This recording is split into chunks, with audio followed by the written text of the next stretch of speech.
Hey my friends, what's up? Tio Bom chegando por aqui e neste vídeo eu vou falar tudo sobre o Simple Past. Por isso já peço que vai deixando o seu like, vá deixando o seu comentário. Se for novo por aqui, inscreva-se no canal. So let's get started!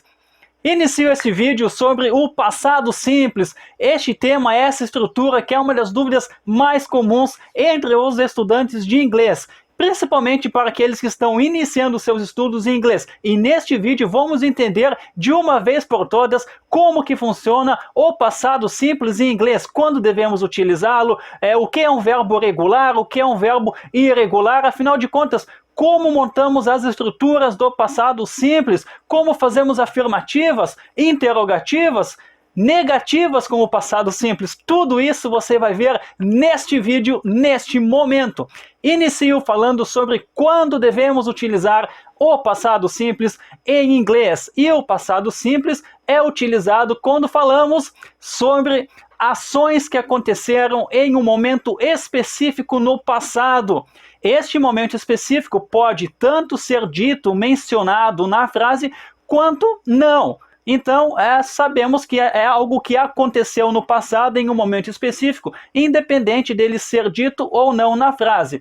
E o mais importante sobre o passado simples é que ele é utilizado sempre com ações que aconteceram e que ficaram no passado. São ações que não interferem no nosso presente, muito menos no futuro. Então são ações que ficaram no passado, independente se aconteceu uma única vez ou se teve uma duração lá no passado, foi algo que eu fiz durante uma semana, um mês. O importante, quando utilizamos o passado simples, é sempre lembrar que são ações que iniciaram e terminaram no passado. São ações que ficou para trás. Então, vamos lá. Anotado isso aí, pessoal? Vamos então analisar como que funciona o passado simples. E para que possamos utilizar a estrutura do passado simples em inglês, precisamos utilizar os verbos no passado. Como assim, tio Bom? Nós temos os verbos em inglês no infinitivo. O que isso quer dizer? São os verbos naturais, né? To start, to work, to study, to listen, to read, to walk, todos os verbos aí no infinitivo. Lá na tabelinha, se você buscar os verbos em inglês, você vai ver que tem o passado, o infinitivo, o passado simples, o passado particípio. É essa tabelinha que você vai precisar e analisar ali a fileira do passado simples, do Simple Past, que é isso que nós estamos vendo nesta videoaula. Então precisamos utilizar os verbos no passado simples. Como que eu vou falar que eu fiz alguma coisa no passado se eu não sei como que é este verbo no passado? Então nós temos que saber.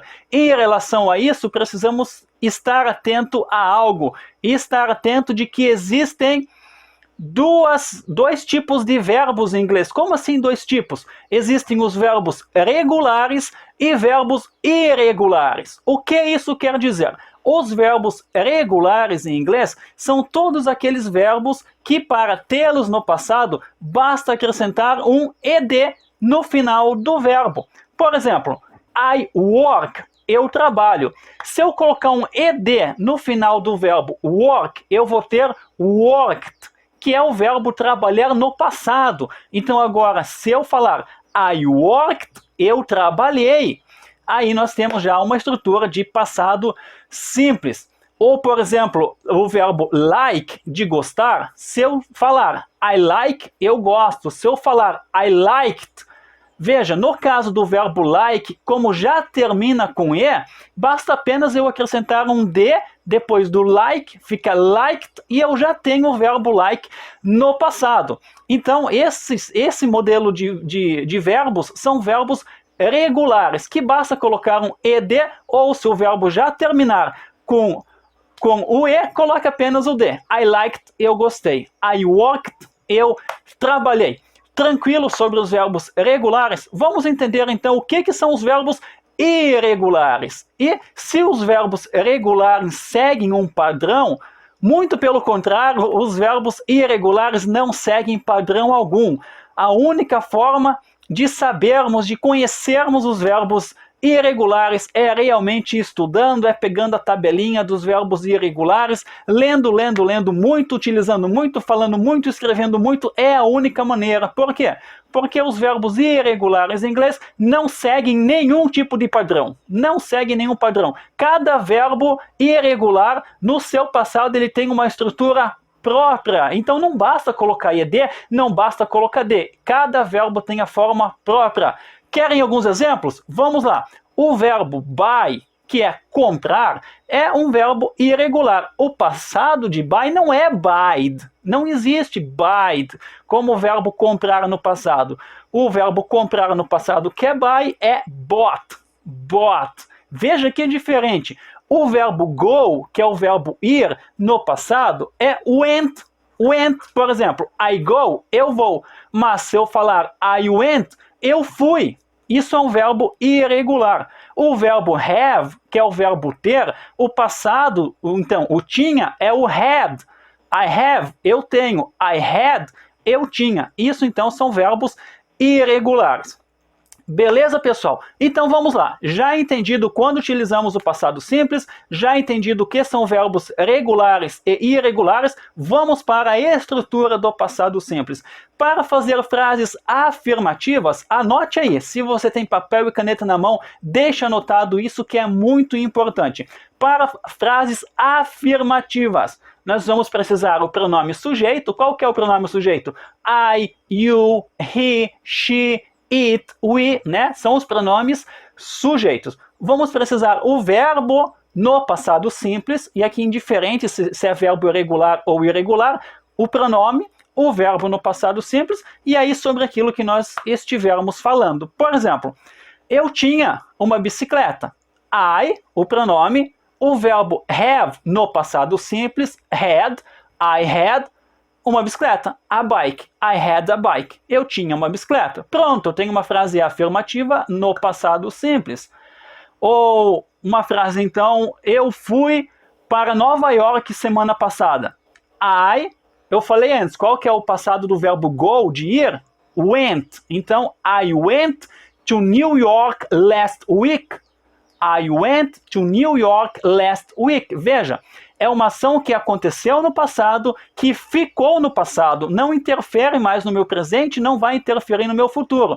Eu só estou comentando que eu fui para Nova York semana passada. I went to New York last week. Eu vou pegar essa frase de exemplo com interrogativas e também com negativas para você entender melhor, ok?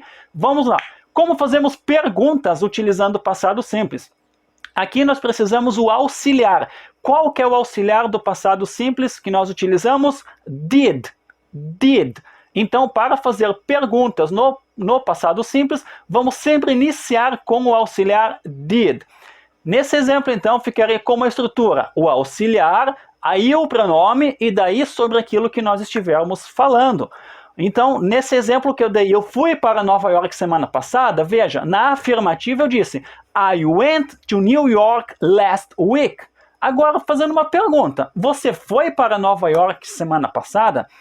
O auxiliar, did, o pronome, did you? Veja, aqui na pergunta nós não alteramos o verbo. Por que nós não alteramos o verbo? Porque toda vez que nós temos o auxiliar na frase, é o auxiliar que faz essa alteração por nós. Nós não precisamos alterar o verbo. Então, em perguntas, e vamos verificar aqui também em frases negativas, em que temos o auxiliar, did, nós não precisamos alterar o verbo para o passado simples. Veja, aqui a pergunta ficaria a seguinte, did you go? Did you go to New York last week? Did you go to New York last week? Você foi para Nova York semana passada? Eu não alterei o verbo na pergunta, porque eu tenho auxiliar did. Automaticamente, se eu tenho did, esse did já colocou o verbo aqui, que está no infinitivo, esse go, no passado simples. Did you go? É você foi. Entendido, pessoal? Então vamos então para frases negativas em inglês. E para frases negativas nós também vamos precisar do auxiliar did, só que agora o did mais o not. Então did not, didn't. Ok, pessoal? Então nessa mesma frase ficaria como? Nós precisamos do pronome sujeito, claro, nesse caso eu, I, Eu não fui para Nova York na última semana. I did not go. I did not go. Lembrando, nós temos o auxiliar did. Não precisamos alterar o verbo go. O did, o auxiliar, está alterando este verbo para nós. Então, I did not go to New York last week. Eu não fui para Nova York semana passada. Veja, então quando que precisamos colocar o verbo no passado? Somente quando for frases afirmativas. Independente se for uma resposta, se você estiver falando sobre alguma coisa que você fez no passado, semana passada, ano passado, 10 anos atrás, não importa. Toda vez que for uma frase afirmativa, você precisa colocar o verbo no passado. Então, importante aqui, conheça os verbos em inglês, pega lá a tabelinha, pesquise pela tabela dos verbos regulares, dos verbos irregulares, para que você possa utilizá-los no passado. E sempre utilizado, então, em frases afirmativas, feita essa alteração. Para perguntas, auxiliar did. Por isso não precisamos. Did you go to New York last week? Você foi para Nova York semana passada? I did not go to New York last week. Eu não fui para Nova York semana passada. Então, nesses dois exemplos, nós temos o auxiliar did, por isso não alteramos o verbo. Agora, na frase afirmativa que eu mencionei antes, I went to New York last week. Eu fui para Nova York semana passada. E aí, pessoal, gostaram dessa videoaula? Muito breve, muito rápido. Espero que tenha ficado claro a utilização do Simple Past. Então comente, deixe seu comentário que é muito importante, deixe a sua curtida para que o YouTube entenda que este conteúdo é um conteúdo relevante. Estamos iniciando o nosso canal aqui no YouTube, espero que você tenha gostado desse conteúdo, espero que tenha aprendido com esse conteúdo. Qualquer dúvida também, deixe aqui nos comentários, sugestões de vídeos, fico à disposição de vocês. Obrigado a cada um e se você for novo por aqui de novo, por favor, inscreva-se nesse canal para que possamos distribuir esse conteúdo para o maior número de estudantes de inglês possível. Beleza, pessoal? Muito obrigado. Vejo vocês no próximo vídeo. Bye, bye!